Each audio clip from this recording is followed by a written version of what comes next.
All right, remember we're learning this truly amazing and inspiring Sikha of the Rebbe that the Rebbe spoke in 1991, Parshat Balotcha.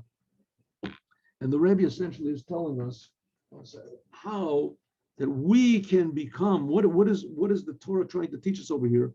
That that Aaron lit the candles, and that the candles have to be balotcha. The candles have to they have a fire, right? The candles, they were lamps, and the lamps has to be a fire that the flame has to go up, right? It has to go up on its own. It has to be a fire that goes up on its own. So, I mean, what is it trying to tell us? So the Rebbe said, first of all, we have to be a fire.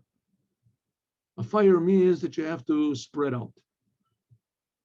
It has to go up, means you always have to be improving yourself. You always have to be increasing in holiness, in good deeds, in good thoughts, in good feelings. And Alel on its own, what does that mean? It means that it has to be independent. A person has to be, how do you say, self-starting, genuine.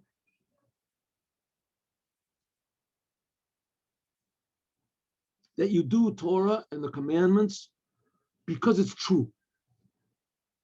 Not because all your friends do it, or because, this is our heritage, or because, this is what my parents did, or because I'm going to go to heaven, things that you're not really 100% sure if this is true or not. You're not really sure, and also you're not sure, and even if it is true, maybe it could be changed. So my parents did it, means I have to do it. So this is our heritage. So it's our heritage. Good, heritage is a nice thing, but truth is better. It's our heritage. All the Scotch people, they wear kilts. So everybody from Scotland has to wear a kilt. It's our heritage. What's the real true motivation that a person should have to serve God? So you're going to go to heaven. You sure you're going to go to heaven? Maybe you're not going to go to heaven. Are you really sure? I mean, that's the thing. And even if you are sure you're going to go to heaven, that's really a real motivation. That's sort of selfish. And that's going to be a reason for you to what? To be selfish, to be religious. But we're not going to serve God just because you want to go to heaven. You're serving yourself. You're using some sort of a method, a program. Right? Like they have these health programs, eat this food, such and such, do these exercises, and we promise you'll have big muscles. Or do this and you're going to go to heaven, right? An investment program. What do they call these investment agencies? What do they call it? A fund. You put your money in, and sure thing. Go to our religion, you're going to go to heaven.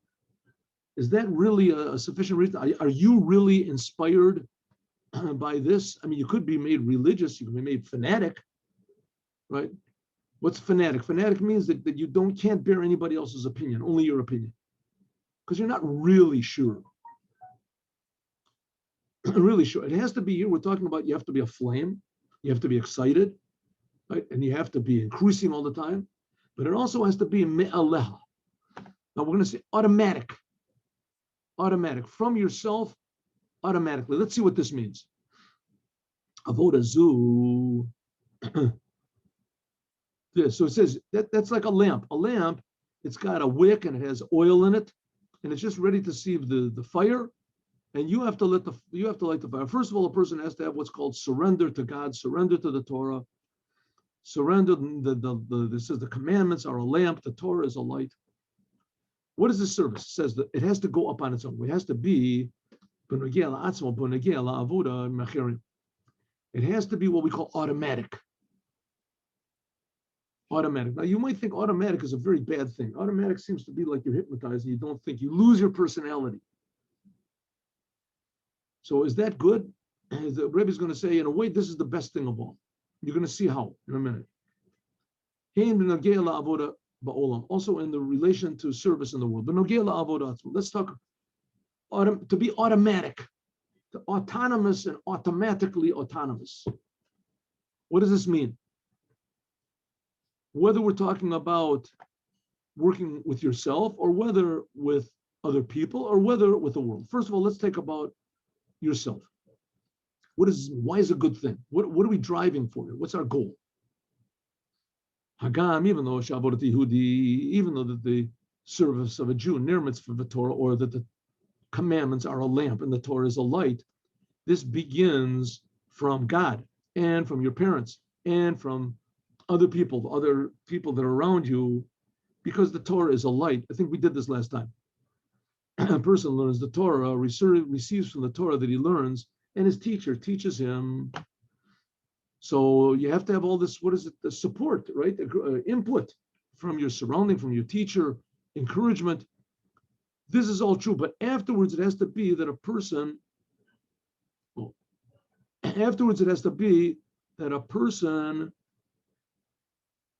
works understanding the Torah on his own, until this becomes engraved into a person's mind and into a person's memory in his mind, into a way that the Torah unites with the person. The rabbi doesn't have to have his rabbi anymore, doesn't have a teacher.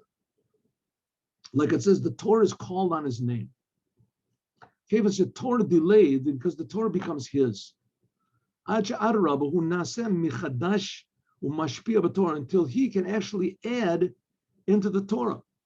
All of a sudden he comes up with new ideas. Look we're learning in the Chumash class. Come in the afternoon, 3:00 in the afternoon, we learn in the Chumash class. In the Chumash class, we learn a simple sentence, and all of a sudden we see that the Or HaChaim HaKadosh, he's got his explanation. The Rashi has his explanation. And the Ramban has his explanation. Right? And you see that there's the Kli Yakar has his explanation. The Sforno has his explanation. And the Balaturium has his explanation.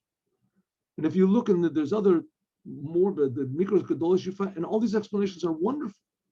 They're just wonderfully deep. And you start to think, where did these people get these ideas from? They're really true. And the answer is that the ideas came from themselves. Well, that's not good. So it's not godly. It's not valid. It says no. They themselves became so unified with the Torah that's the purpose of man, is to receive inspiration from God, and this was the inspiration from God. Well, that's what it means. That's what it means that the flame goes up on its own. In general, even more, the Chiddush of Matan Torah, the whole novelty of the giving of the Torah, even though the Torah was given by God, and it was given to the Jewish people, and it was the power of God, and by means of this, the Jewish people could learn the Torah, and also there was the inspiration of Moses, right? It says when Moses wasn't there, the Jewish people worshiped the golden calf. The dugmas, like it says, Baalot Chatanerot. This is in the power of somebody has to light the candles, right? Aaron lit the candles first. So therefore, we need the giving of the Torah. It came from God and it came from Moses. But nevertheless, the Torah was given in such a way, but Shelo b'Shamayim, that the Torah was given to us. Once the Torah was given in the world, now it belongs to us. Shenimsra Davka L'Bnei Yisrael, it was given to the Jewish people, souls and bodies. Like we learned before, that there's arguments in the Talmud. There was Rabbi Yeshua and Rabbi Eliezer. It says big arguments over there that a heavenly voice came out from heaven. God came out and he said, the law is like Rabbi Eliezer. And all the rabbis say, excuse me, God, after you gave the Torah, the law is up to our understanding. We don't understand it that way. Lo b'shamayim, the Torah is not in heaven. Davka, based in the judicial court from below, of course, they have to be genuine rabbis. You can't deny every person just stand up from the street and say, I'm a rabbi. But you have genuine rabbis that were God-fearing people, that the Beit Din from below, they have the power to decide laws. Until God himself and the Beit Din Shalamayla, they come to hear what is the law from below. And Kodesh Baruch Hu Chayech, and it says there's another Gemara where it says that there's a big argument between God and the heavenly court, and the heavenly court decided a different way, and they asked down here in the world, what's the law? And they decided like the heavenly court. And God said, Nitzchuni b'nai nitzchuni. said, my son, the Jewish people down here in the world, they defeated me. Because the Torah below is made in a way, because the Torah, so to speak, once God gave it down here, he put it in the hands of the Jewish people, and the Jewish people are supposed to be inspired on their own. Of course, there's a big danger in this, but that's the way that God made it. Even more, there's a big danger in making the world. If God didn't want any problems, he would have left it with the angels, and the angels are already going crazy for God. Oh, they love God, right? They're screaming, they're yelling for God. It's like one of these rock concerts. Everybody, they're all screaming and they're yelling and they're this. God doesn't want that. God doesn't want zombies. He doesn't want angels. God wants Jews. And he wants Jews that can decide on their own to serve him. And the Jews can decide on their own, of course, within the boundaries of the Torah. And this is one of the boundaries of the Torah, that Jewish people can decide the law themselves. And like I say, it has to be a genuine court, right? It has to be a genuine court of God-fearing people. God really put himself into really hot water over here, but that's what God wanted. Like I say, if he didn't want, he wouldn't have created the world in the first place. God wants us to make the right choices. Therefore, he learns an idea in the Torah many, many times, like they used to do back then. Back then, it says that they used to learn in the time of the Talmud, and they used to learn laws 100 times. Now, I'm sure that they got it the first time. You know, after they understood it, let's say 5 times, they didn't understand it. After the 5th time, so they understood it, you have to learn 95 more times. Why? Because that's what they used to do back then. That was the custom, right? They didn't have it written down. It wasn't the Talmud, so everybody had to know very clearly. Until it was carved into their minds, but often in such a way he doesn't have to learn again, but it becomes part of him automatically. Nevertheless,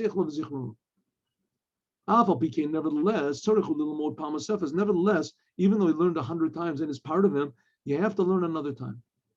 Not because it's lacking anything that it's automatic, it's part of him. Like the letters were carved into the Torah. In order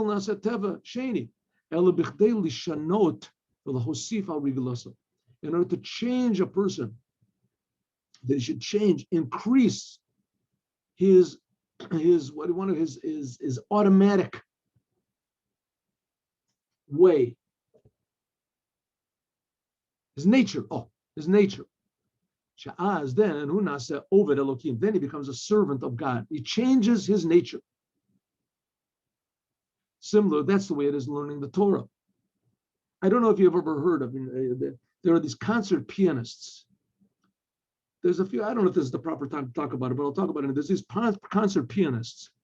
There's like, what's his name? Vladimir Horowitz, for instance, and Rubinstein. And they can play piano. They can sit down and make a concert and play like 10 different tremendously complicated piano pieces. Tremendous, and they know the whole thing by heart. And it's just automatic by them. How can they do a thing like that? So the answer is they just feel the music. They're just one with the music and the chords and the changes and the harmonies and some of these are tremendously complicated. Their fingers move automatically. If they would think about it for a second, nobody could. They obviously had to practice for hours and hours to get their fingers to move this. And each song is different. Each song that they play are tremendously different from these, master musicians. That's all they did was just in the whole life. So they obviously, but it became natural to them. Here we're talking about lahavdil, we're talking about music, but it became part of them. It was harmonious, it was beautiful.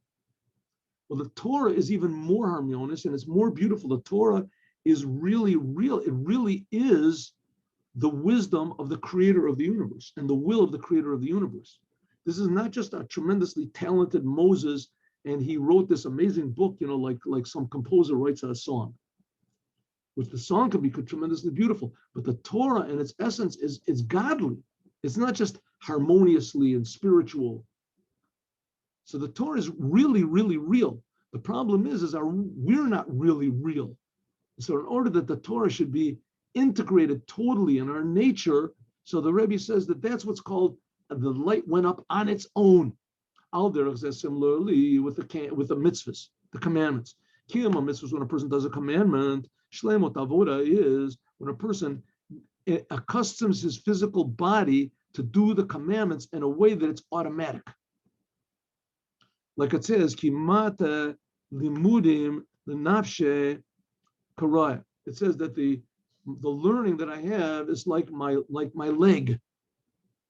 So you might think, okay, so the person transformed himself to a robot. That's an accomplishment. That's what we're going after. Ella both in the Mylin Bakodesh is the way he becomes more dynamic. The Hither mitzvah. He does the mitzvah better. He does it with more enthusiasm. He does it with more love of God. He does it with more awe of God, with more fear of God, with trepidation, the holiness of the Creator. That's what it means. It becomes more real and more real. Like these pianists, these concert pianists, every time they play, so they're playing, a person might think, he's playing like a machine. But people go in here, they don't go here his fantastic, dexterity that he can move his fingers so fast. People come to hear the beauty of the music. The music comes out. The same thing as the Torah, the godliness of the commandments comes out. It becomes an automatic thing. And it becomes, because you're doing what's right. Like we drive on the street, when you get in your car, right, and you live in England, you accustom yourself, you drive on the left side of the street. In America, you drive on the right side of the street.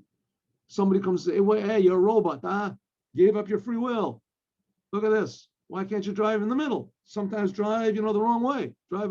I don't have to drive on the wrong way. I can just drive on the other side. That's, according to you, the wrong way. To me, it's the right way. Right? That's ridiculous. You do what's right. The thing that is right to do, it becomes automatic. And that's good. That's very good that it becomes automatic. In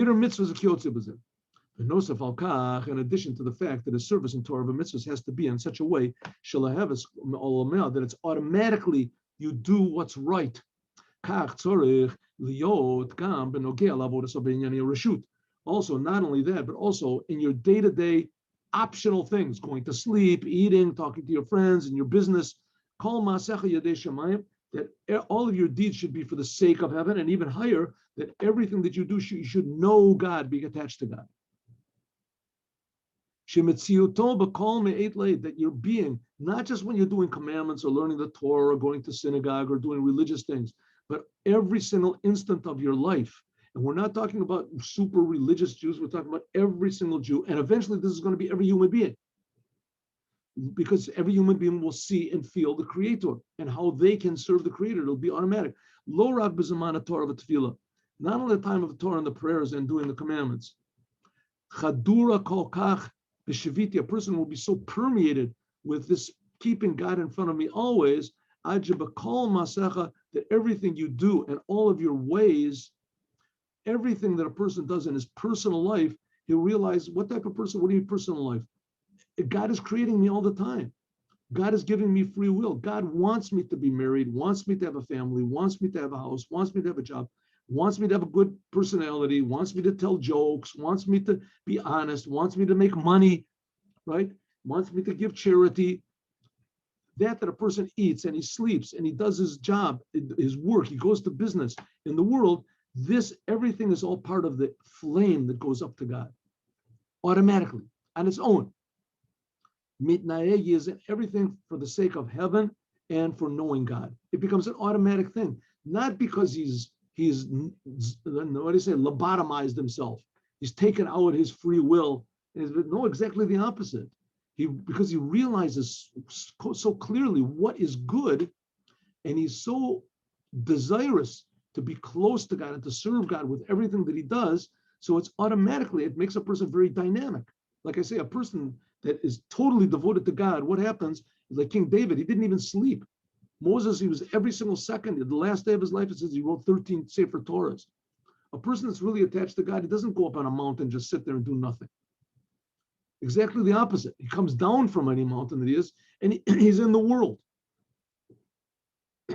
Learning Torah, doing commandments, giving charity, the way he eats, the way he sleeps, the way everything he does, he is a creation of God. That's how it should be also when he deals with other people. Hashpa emitit mishulemet, how does he interact with other people? Is davka kasher unaseh shalahevet olam yalel. When he himself is enthusiastic and inspired, that he himself is a flame that goes up on its own. Shekam kasher mashpia v'rav, even when a what do you say, a teacher and a rabbi, when he goes, nisharhu mi'atzmo ner meir, he himself is a light that shines. This is, we're talking about also this bitterness that we were talking about before in the mimer, in the previous mimer that we just learned, right? Every single second he goes, wherever he goes, a doctor, for instance, a doctor, he's always looking around for sick people that he can heal them. No, but if he happens to see somebody that's sick and is a genuine doctor, right? So he'll run and he'll try to help the person. He can't stand to see sickness in the world. But a doctor knows the world is not essentially sick, right? But if he happens to see a sick person, so he'll immediately run to the person. He really cares about health. The doctor is concerned only with one thing, health. That's the way it's supposed to be, not with money. They say in America, the doctor puts his hand on your wallet and tells you to cough, right? The doctors that's not a genuine doctor. A genuine doctor cares about health. He wants to, well, a genuine Jew, he wants the world to be healthy, and he looks around and he sees the world is not healthy. He's not healthy. So that every moment he's trying to do something to make the world more healthy, right? That makes him deep down very bitter, uncomfortable. Like the doctor who sees somebody that's a genuine doctor, sees somebody who's not healthy. So the same thing is also over here. A Jew, wherever he goes, he knows he has to make the world better. A good thought, a good word, a good deed. And that was, ner mitzvah Torah, or also when he deals with other people. He is a lamp and the Torah is a light, b'divrei shus, and even in his mundane, optional things, not only in deed, but even in his thought. We have no idea how much thought can help. Huh? How much thought can help. You look at people and you say that, may everybody be blessed around me, but a person can say, what am I? I'm some sort of a big tzaddik, I can bless people. He says, yes, you should know that everything from above comes from you. One person can change the world. One light can illuminate a whole entire, damp, dark amphitheater. The lights go out in the auditorium. Nobody knows what to do. One person lights one light, it can change the whole thing, the whole world. So it says also in thought and action, in thought and in speech. Don't think negative things about people. Don't say negative things. Don't do negative action. Even since because this becomes his whole nature. Tivo, it becomes his whole being, his whole nature, and his whole, what do you want to call it? His habit, you want to call it. But often al raglo. Take another person and make the other person that he can stand up on his feet. So the other person also he'll also be self-inspired, because every person is different, every person is unique, and God loves every single one of his creations and gives each one of us enough power to stand and even transform all the challenges we have in life. But you have to, when you meet a person that doesn't realize this, so you have to encourage him, say a good word. Shalahevet olam yalel. It's a flame that goes up on its own. That's the whole purpose of every Jew and the purpose of us, to make every person we see, we should be a shalahevet, a flame that illuminates, that spreads out. But it should come from our insides, from our truth. Our very existence. That's who we are. That's why we're here every moment. And we should inspire others that they should be the same as much as possible. God is creating it. And even more, says the Rebbe, this thing of serving God in a way that goes up on its own, there's two ways, and we're going to talk about what these two ways are tomorrow. But before that, let's do the Yom Yom for today.